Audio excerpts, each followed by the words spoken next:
On the screen now, I have a bar. This bar is going to represent a whole amount. For example, imagine my whole is £80.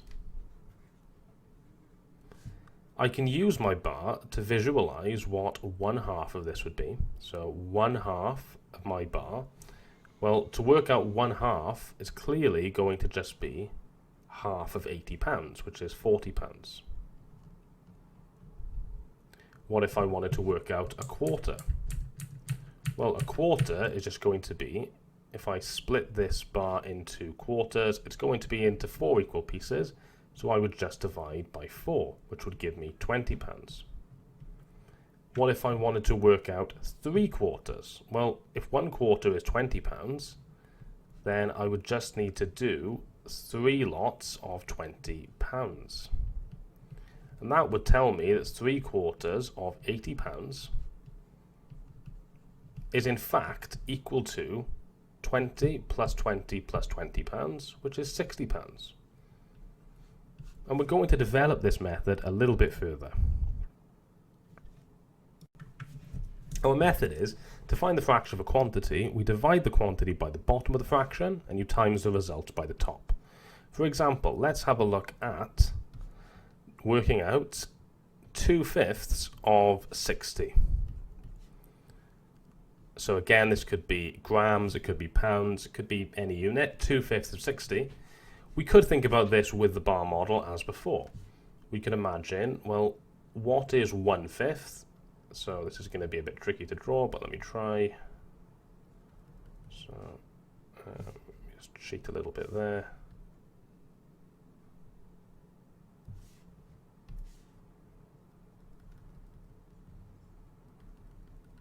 There we go. So I've cut my bar into 5 pieces. The entire bar is worth 60, 60 pence, pounds, or whatever the unit is. So to work out what one of the pieces is, I need to divide 60 by 5, which will give me 12. So if 1/5 is 12, then 2/5 are going to be 2 lots of 12, which is 24, 12 plus 12. But we can also just use the method that I've written at the top, which is that we divide 60 by 5. 60 divided by 5 is 12. And you times the result of that by the top of the fraction, which is 2, giving you 12 times 2, which is 24. Here are some practice questions for you to try. Please pause the video now, and when you're ready for the answers, press play. Here are the answers. You should have 18 pounds, 27 grams, and then 28 millilitres. Here are some trickier questions for us to think about. In this example, 1/3 of an amount is 16, and we want to work out what the original amount was. I've drawn a picture with 3 equal blocks. So I can say I've got 3 equal blocks, and they represent 1/3 of a whole. So altogether, those 3 blocks make one whole. So I can say 1/3, or one of the blocks, is 16. So to work out the whole amount, I just need to add up 16 per each block. So I have to do either 16 add 16 add 16, or 16 times 3, which is 48.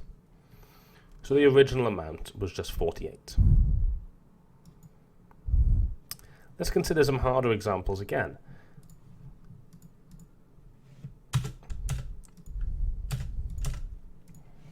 These would be called reverse or inverse questions. 2/3 of class 8B1 contains 22 pupils. How many pupils are in 8B1? So I'm going to draw my bar model as before. And this time I'm interested in 2/3, but I'm not interested in working out 2/3 of 22. I'm saying 2/3 is 22. 2/3 of how many pupils are in the class is worth 22. So I can shade in 2/3 and say that that 2/3 is worth 22 pupils. So what is 1/3? Well, 1/3 is going to be half of this, because if I have 2/3, half of it's 1/3. So one of those thirds is 11 pupils. And what I want is the whole. I want to work out what the whole is worth. but there are 3 thirds in one whole. So if 1/3 is worth 11, the entire whole class is worth 11 times 3, which is 33. So there are 33 pupils in the class. Total. Question 2. 4/5 of Ron's book collection contains 200 books. How many books does he own in total? Well, he has 200 books, and that's 4/5 of... No, he doesn't have 200 books. In the second question, 4/5 of Ron's book collection contains 200 books. How many books does he own in total? Well, his collection is made up of fifths, so he has... His whole collection is made up of 5 equal parts. 4 of those parts is worth 200 books. So, what is one of those parts equal to? I just need to do 200 divided by 4, which is going to be 50. But his whole collection is made up of 5 parts. So to work out how many books he has in total, I need to do 50 times 5, which is 250. You might have noticed that to do these reverse questions, we divided by the top and times by the bottom. But it's important that we do it by thinking about it, rather than just doing it automatically.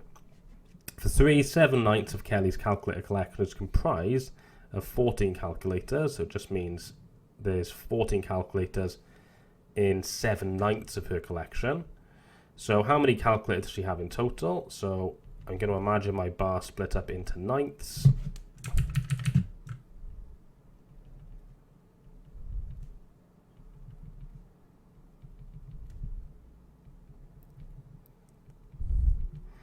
Seven-ninths of her collection is going to be all of that, 7 out of 9 parts. That's worth 14 calculators. So to work out what one part is worth, I need to do 14 divided by 7, which is 2. So every part is worth 2 calculators. So to work out how many calculators she has in total, I just need to do 2 times 9, which is 18, because every part is worth 2 calculators, and there are 9 parts. So she has 18 calculators in total. Here are some practice questions for you to try. Please pause the video now and have a go at them, and when you're ready for the answers, press play. Here are the answers.